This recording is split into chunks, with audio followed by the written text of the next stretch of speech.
बदलापूरच्या अत्याचाराच्या प्रकरणामध्ये आता एक मोठी अपडेट येतेय। आरोपी असणाऱ्या अक्षय शिंदेची मानसिक स्थिती ही योग्य असल्याबद्दल आता मोठे पुरावे समोर आले आहेत। पोलिसांनी आरोपी अक्षयचे वडील आणि भावाचा जबाब सुद्धा नोंदवलाय। आरोप सिद्ध करण्यासाठी अक्षयची मानसिक स्थिती ठीक असणं हे सिद्ध करणं हे गरजेचं आहे। आणि याविषयी बोलूया, सूरज ओझा आमचे प्रतिनिधी आहेत आपल्या सोबत।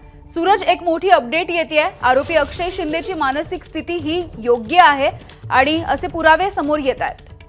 नक्की हा पोलिसांसाठी खूपच महत्त्वाचा पुरावा आहे, कारण की या इन्व्हेस्टिगेशन मध्ये त्यांना असंही देखील प्रूव्ह करायचं होतं की ज्याला तुम्ही अटक केली आहे तो मेंटली फिट आहे की नाही। तर पोलिसांनी त्याच्या भावाचा आणि वडिलांचा स्टेटमेंट रेकॉर्ड केला आणि त्या स्टेटमेंटमध्ये त्यांना असं समजलं आहे की जो आरोपी आहे शिंदे, अक्षय शिंदे, तो मेंटली फिट आहे आणि त्यामुळे त्याला पुढे जेव्हा कोर्टात ही सुनावणी जाईल आणि त्यावेळी याचा मोठा फायदा देखील या तपास यंत्रणांना होणार आहे। त्याचबरोबर पोलिसांनी अक्षय शिंदेची पत्नीचाही स्टेटमेंट नोंदवला आहे। त्यात असं समजलं आहे की तो क्रूर मानसिकतेचा व्यक्ती होता आणि तो तिला खूपच मारायचा, त्यामुळे तिने 5 दिवसात त्याला सोडून दिला होता। तर पोलिससाठी जे सूत्र आहे ते सांगतायत त्यांना जे काही पुरावे मिळाले आहेत ते खूपच महत्त्वाचे आहे। जी अगदी धन्यवाद सूरज या माहितीसाठी।